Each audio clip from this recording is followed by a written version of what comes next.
This is Dying Your Way.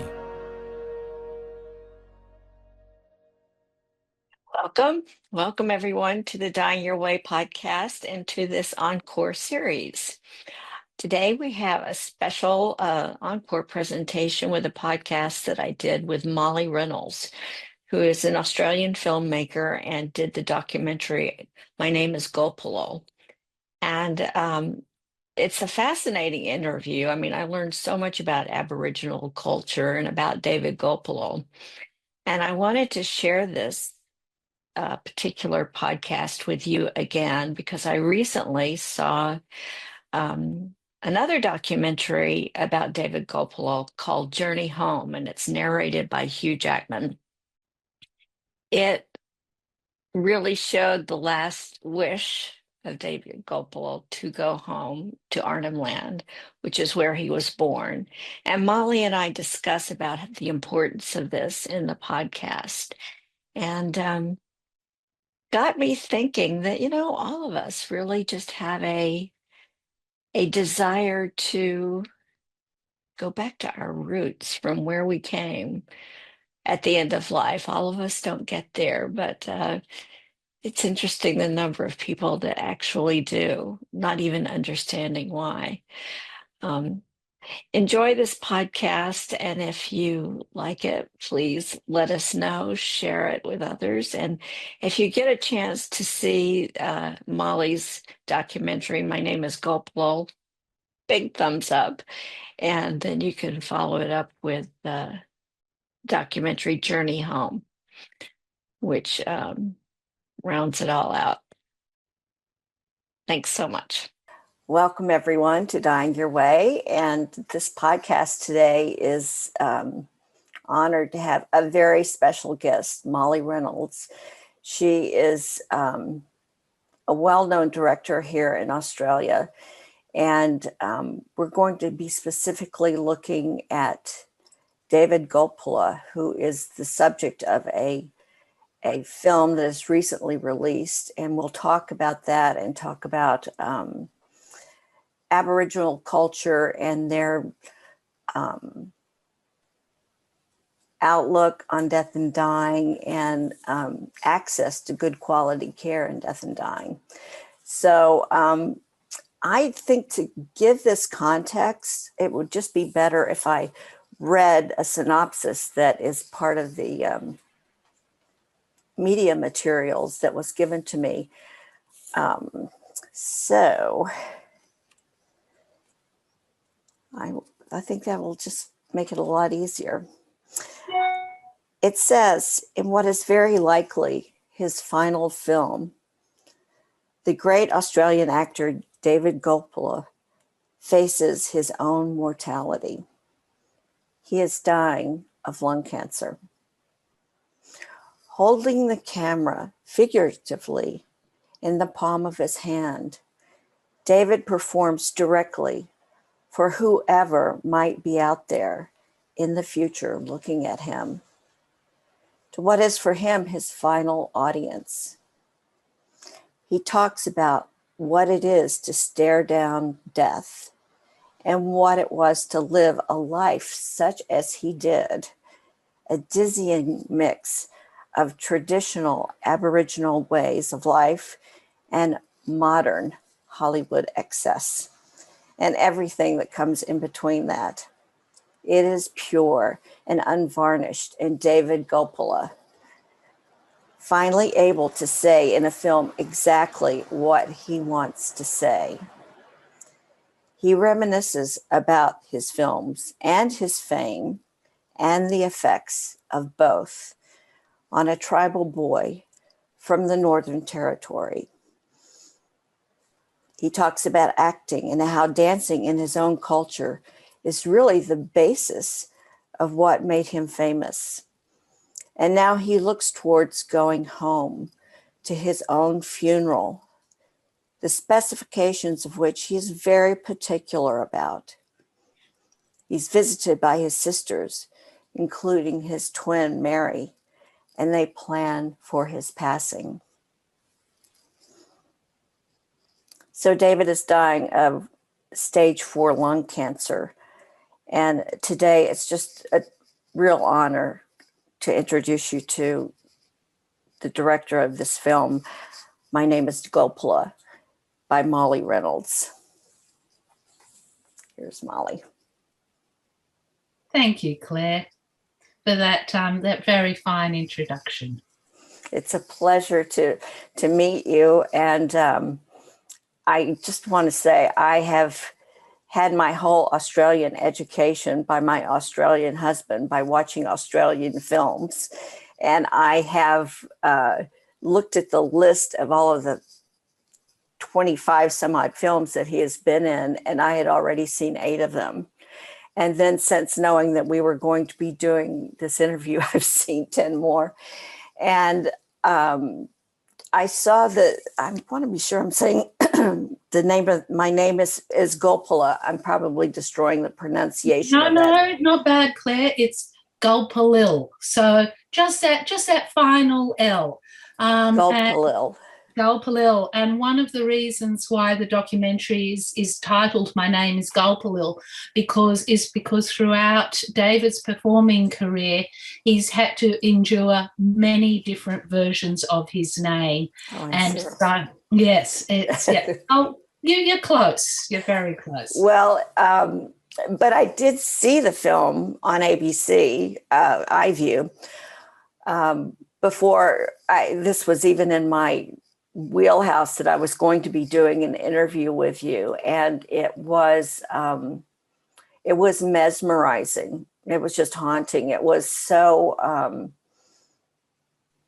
raw and funny and unbelievable in some ways that someone has led the kind of life that he has led. He's just truly a iconic, amazing human being. I mean, you lose words. Yeah, David is a very magnetic, compelling person. He is someone who was born in the bush and was sort of grew up in his culture. He didn't learn English until he found himself on a film set, and that film set was a film called Walkabout by an English filmmaker called Nicholas Roeg. Yeah. And Nicholas Roeg was looking, as David says in the film, for someone who could dance, who could sing, who could sort of do it all, who could perform. And all the elders in the community said, "Yep, him, David Gulpilil. He is our person of talent." And so he was cast, and the rest is history, really. Yeah. It's just amazing. And I also he's had so many awards.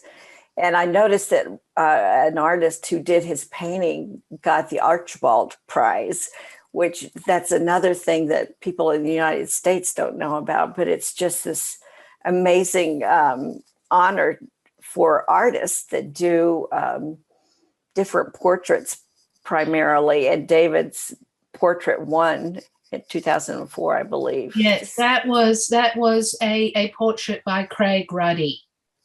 With whom David has a relationship. And I think it speaks to how artistic David is, that he can sort of, even the notion of him posing for a portrait, an artist can bring out those elusive qualities of David, because it is, it's quite a portrait by Craig, absolutely. And David has travelled the world as a singer, and he's done a few tours into America, where he dined with Clint Eastwood. Apparently they had beer steak together, and he really quite enjoyed that journey. And Chuck Norris, he's really he's hobnobbed with the celebrities of the world, and with the Queen of England. Oh, David is very, very partial to Her Majesty Queen Elizabeth of England. Absolutely. Yeah. So, and David is also a painter himself. And you can see in the documentary some of his really very fine works that he's painted in recent times. So we saw it on ABC iView, the film, which anyone around the world could get on ABC iView. And No. no, No. It's only available to Australians because it's geocached. But the film does have a distributor in the US, Visit Films, and they are sales agents. Sorry, but they're planning for the film to be seen in the rest of the world. That's great. So tell me, when and how did you meet David? I mean, I see that you have a very strong bond with each other, but how did that meeting come about? I often joke, but it's sort of half serious, I suppose. I first met David as a child in a film called Storm Boy. Storm Boy was based on a classic Australian novel about a young boy who lives with his father, out in the wilds along the coastline of Australia. And the young boy takes in 3 penguins, and there's David plays Fingerbone Bill, who sort of helps nurture the boy into the into the world. And then I met David in Ramingining, which is his home country, about 20 years ago. He happened to be there while I was there. But I really came to know David when he came and stayed at my home with my partner Rolf, because David was the storyteller in a film of Rolf's called 10 Canoes. And so that's when I came to know David. Yeah, I haven't seen Storm Boy, but every other movie that you've talked about, I've seen. So, oh my goodness. Well, that's wonderful. So he has stage 4 lung cancer. I'm assuming he certainly has a wonderful carer that is Mary, who's staying with him and seems devoted to him. Where is he right now? Is he in Melbourne, or where is he?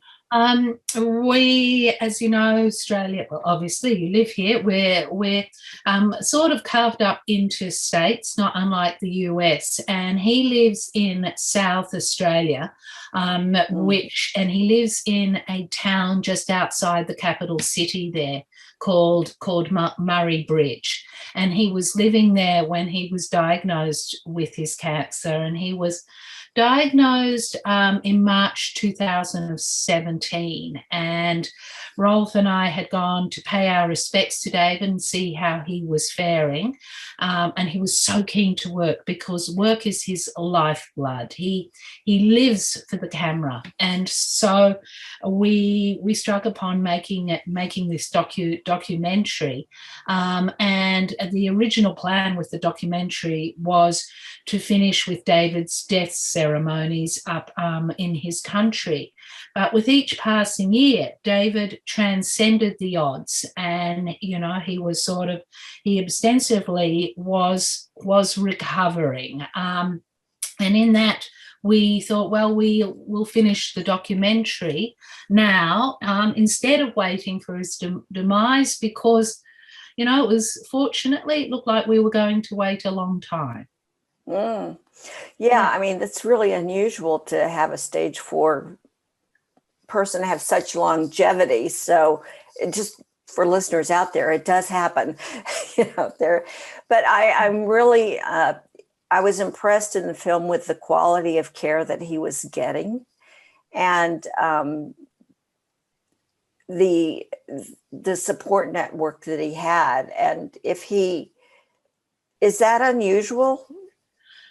No, he's very fortunate in that his carer Mary was trained as a nurse, so she has that sort of confidence that other people might not have.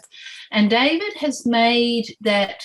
It has not been an easy choice. It's been a very, very fraught choice for him to take. He feels as though he has a white fella's disease, and so he will need white fella's medicine to keep him alive. So he's made that choice to stay in Adelaide or near Adelaide, because it is able to access world-class care, which has made a difference to his mortality, undeniably so. But that he can't return back to country, and he cannot return back to country. No, it's an isolated place. As he says in a documentary that we make together, it's easier to fly to England to see the Queen than it is to get to his country, because got to fly from the south of Australia to the top. There's 7 hours in that. Then you need a connecting flight to a township like probably not Manangrida. Oh, yeah, maybe Manangrida. And then another connecting flight into Ramangini.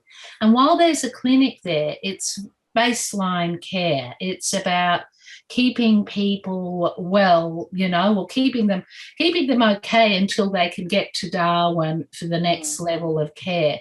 So if David returned to his township, he wouldn't last very long. He's not robust enough to return.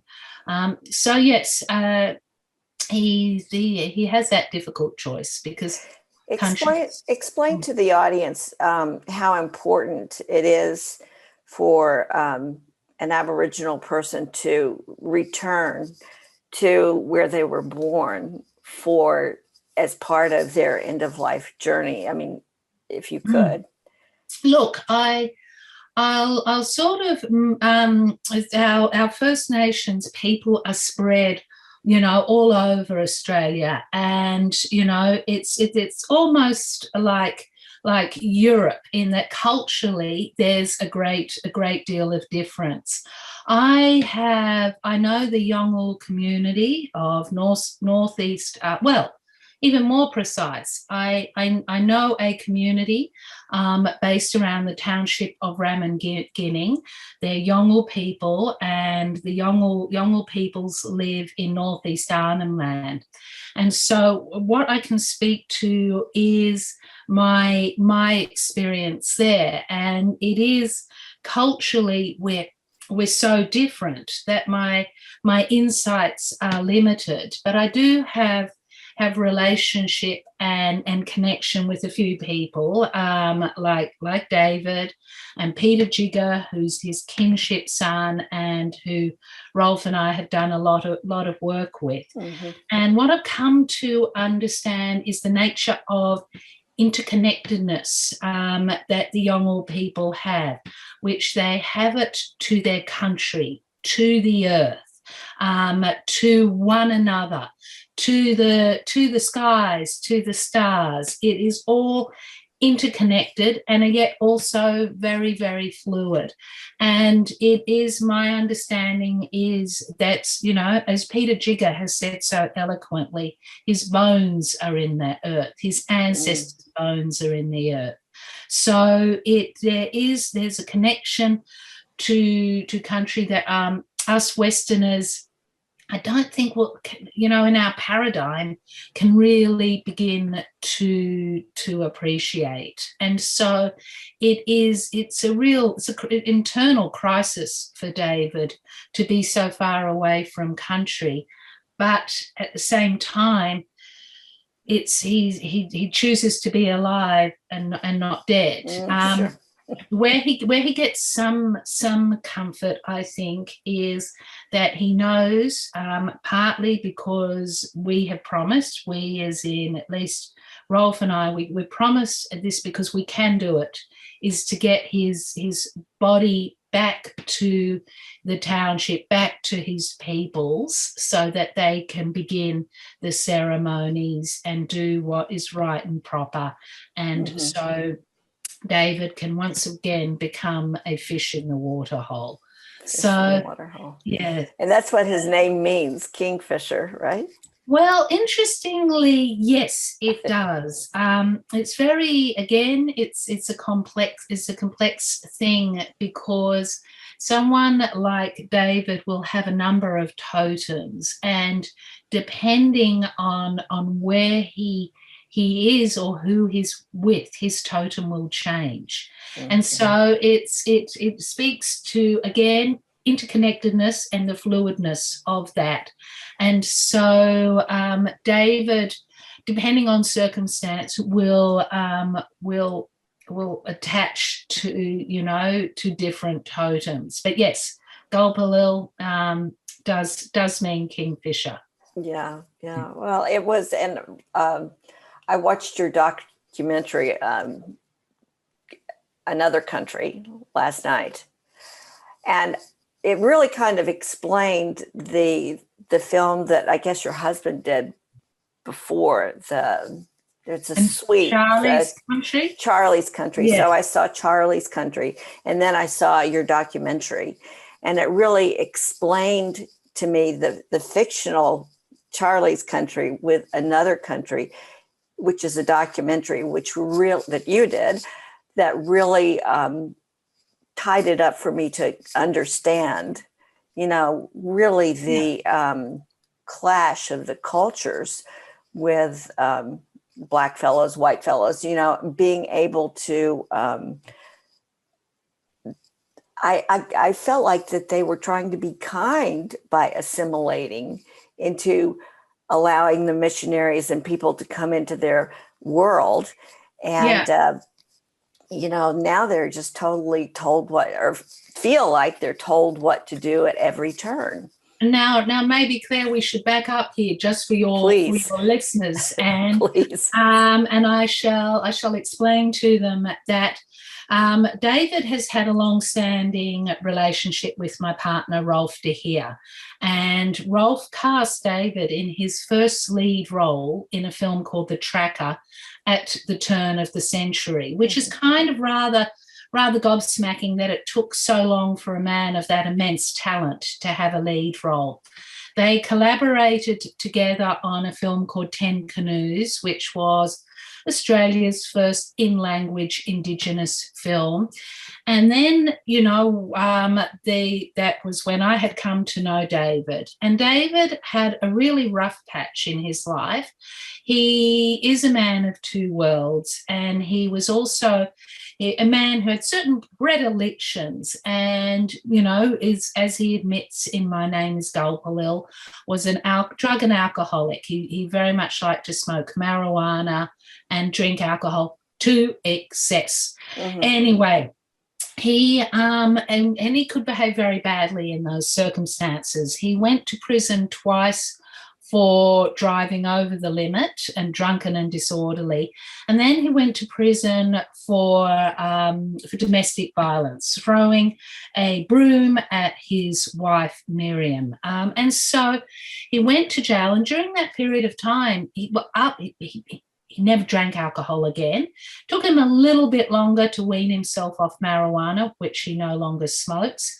But while he was in prison, Rolf went to visit David, and David and Rolf would discuss what David would do upon release, and he really wished to make a film, and he wished to make it with Rolf. Now, Rolf is both a director and a producer and a very pragmatic filmmaker. And so he thought, okay, how can I, give the best way for David to shine? And it was to create a story, which was called Charlie's Country, in which it was sort of very true to David's peers, to bush Indigenous men, who had a lot of wisdom, a lot of knowledge, but were just adrift in the Western world, and all that went wrong with that. And Rolf and I and David had successfully collaborated historically around the time of 10 Canoes with films called The Ballender and the Bark Canoes and 12 Canoes. So we thought we would make another suite of films, Enter Another Country. Mm-hmm. Now, Another Country is a documentary which sort of speaks to the cultural problems between the two. And I think it can be summed up, and David is the storyteller. in another country. And he says, Yeah. this is why our two cultures don't get on. And we sum it up in time because, Yolngu culture, they view time differently. It is not measured as we measure it. There's rubbish because you're looking at a culture that had no experience of rubbish until, 50 years ago, where everything they use, they just throw over their shoulder and know that when they had come back, it had disintegrated into country and money, because Yolngu culture, you have obligation, and that obligation is important when you're depending on the land for your survival, for your food, for your shelter. You have obligation to look after other people and share. And that, when it comes to money, gets really, really complicated. And so, yes, so David was the narrator in that documentary, and it also, which is where you were going, Claire, speaks to the sort of the history of white, the white culture, the dominant culture, and how they've tried to manage our Indigenous situation with a whole lot of policies, which effectively, David says, they're not working, they haven't worked. These are the reasons why. Yeah, and it's clearly stated because how it's stated is so visual. Yeah. I mean, you're seeing visually what he's saying in very few words, like a wise sage, and you're seeing the people that get money that is a dole that they get from the government, and then they get it and then they just give it to people that are in their circle, and then they run out of money, and they, it's such a catch-22 because, seeing the harsh rules that seem to only apply to Aboriginals, that you can't be around someone who is a heavy drinker and give them alcohol, or you're going to go to jail. And it seems so, it's wrong. It doesn't meet their needs for understanding what it is they're supposed to do. And at the same time, it's so heavy-handed compared to what would happen if you were a white fella. Exactly. It is quite simply wrong that we have got young Indigenous males going to prison for things that non-Indigenous males would do, and not be penalised for. Meet the Black Lives Matter movement. It's very it's very similar. And I've spent some time in New Zealand and have seen the integration of the Maori culture with the Anglo culture in New Zealand.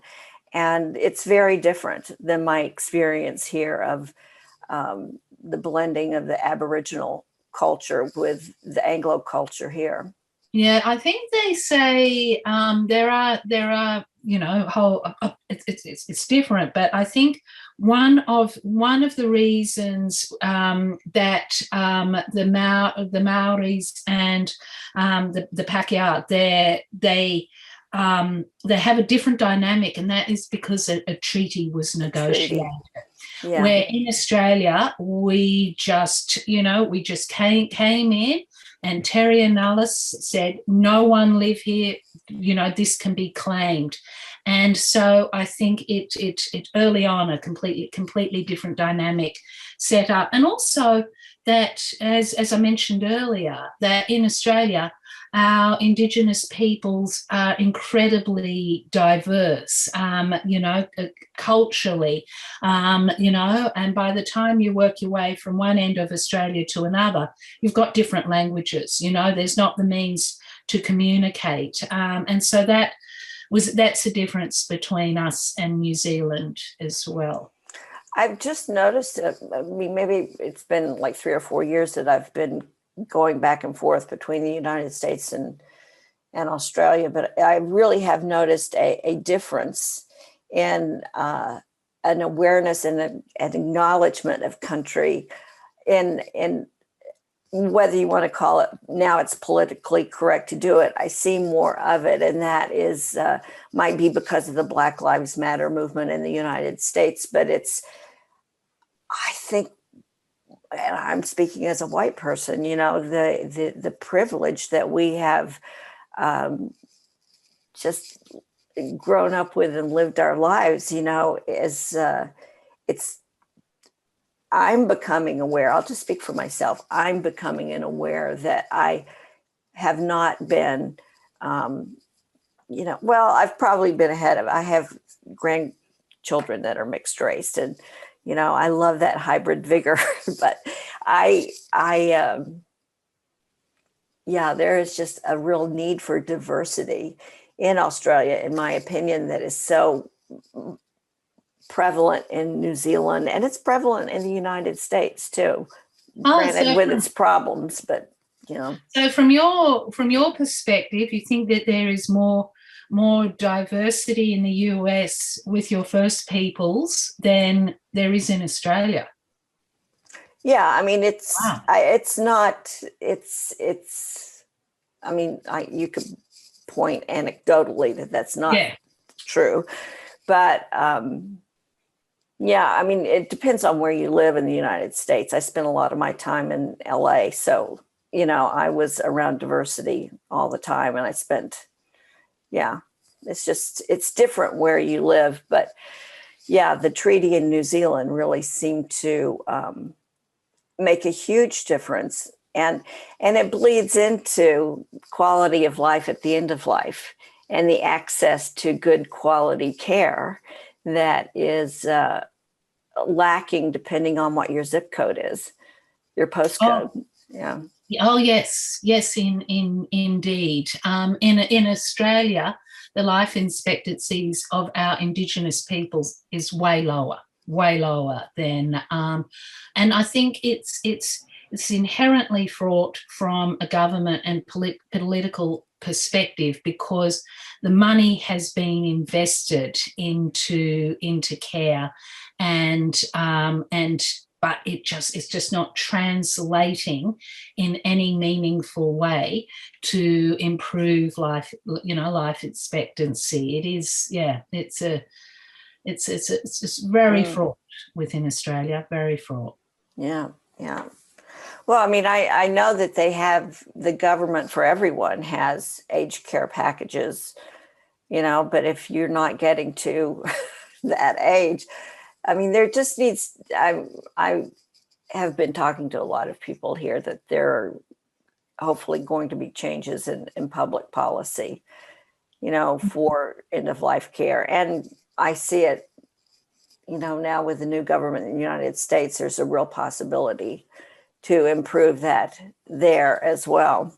I think that it's a curious one, and I will speak again to the Yolngu mob up in Ramingining, and there are really practical issues like isolation, but again, where there's a really very, very complex thing is the notion of care and how you care, because within Yolngu culture, your nature of your relationship changes. So if you become a very, very old man, then you will be, as an old man, and in our culture, let's say a grandfather, what happens is that old man will then become the son of a middle-aged man, and that is because the middle-aged man can better take care of the old man.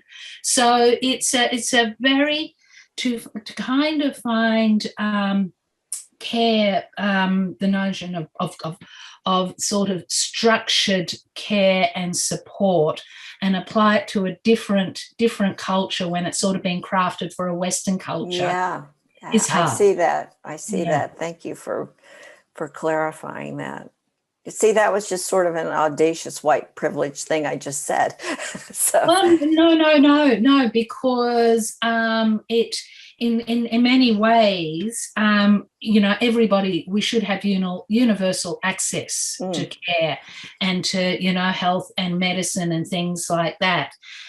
So in that way, that's very much the right principle. It's just the notion of how complex it gets, and how do you tailor it to people with different needs. I have another question, because again, one of the first things as an American, when I'm watching the Australian news, that I noticed was they would always come on and say to their audience, that there's a warning that there are pictures depicting people that have passed away, because that is something that is problematic for people in the Aboriginal community. And yet, in this incredible film, My Name Is Gulpilil, he is talking to the camera in a way that he's inviting the audience to hear his words and hear his message after he's gone. So explain that to me. Okay, that is complex, and I will use 10 canoes as a way to speak to it. I think what had happened was, until the turn of the century, until smartphones, many of our isolated communities would not even have television, would be lucky to, many Indigenous peoples would be lucky to kind of reach adulthood without ever having watched a film. So then when came along the introduction of, let's say, television or playing back, footage of people who've been shot, it was really, really confronting. Everyone would kind of jump back and go, oh my goodness, there are lives, the spirits, our ancestors have come back to us.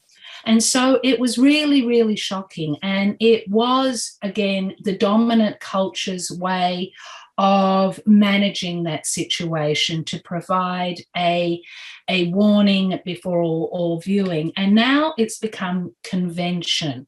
And it's incredibly complex. But I learned through the Yolngu mob at Ramingining with 10 canoes, because 10 canoes is basically set in, the community up there wanted to make a film that was of the good times, which was sort of pre-arrival of the English and the Dutch and everybody else like that. And so it's set, thousands of years ago. And Rolf, in consulting with the community, said, okay, then what about this disclaimer at the front of the film? And the elders sat around and they said, no, we need to progress with the times. We need to be a part of, we need to embrace and be a part of the mainstream society. No, we don't need it. So it's that warning is a complex thing. It's become a convention that our broadcasters use, and they dare not use it. But at the same time, it almost kind of locks our Indigenous peoples into a place and time. And again, at Ramingining, the community there, when they lose someone, they will not speak their name. David is going in the face of that. That's why he wanted his documentary to be called My Name Is Gulpilil. But often they'll request pictures and video of those who have gone, because it's a reminder, as it is in our culture, to look at those we love. Yeah. I love doing interviews where I'm learning things. This is wonderful. I just want the listeners to get on Netflix, get on anything, to get in a wealth of Australian films. And he's probably in most of them, but The Rabbit Proof Fence, Tracker.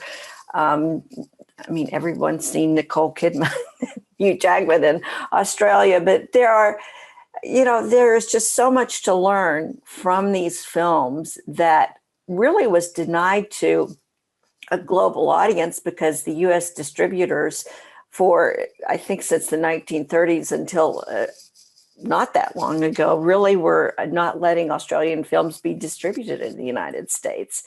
So that is, and now there's just this whole body of work that is, if you're into the artistry of filmmaking, the Australians really do an incredible job. And so much is about telling the Aboriginal story in unique ways that go beyond Crocodile Dundee. However, he was in that film too. So, that he was, yes. Yeah. Well, Molly, I can't thank you enough for taking the time to share with us about this film. And what are your plans going forward? Will you be doing other films of this genre, or what are your plans? Oh, look, kind of, I'm just sort of recovering from Gulpilil. It has been 4 years, 4 wonderful years of working with David, and we're just at the tail end of the release in Australia. So I think I'll pause, I'll take stock, and then it depends. It could go, Claire, one of two ways. Something could just drop in my lap and I can pick it up and run with it, or I might just go out there and seek it out. But I have no idea what that may be just yet. Well, I will certainly follow your career, and I will follow the news about David Gulpilil. It's just, I am just really honored that you came onto this podcast and gave us such a unique perspective through David's eyes, for our listeners, and really appreciate meeting you, and best to you. Yes, thank you, Claire. Yeah, thank you. Thank you for joining us on Dying Your Way. If it's inspired you, then please spread the word. Leave a rating and review so others can find out about us. To learn more, connect with us on Facebook or our website at dyingyourway.com. A special thank you for the artist Mel Dobra for letting us use her song, Smoke and Flame, as the soundtrack of our show. I invite you to return, hear each episode, and be part of the conversation on death literacy. I am Claire O'Berry, and this is Dying Your Way.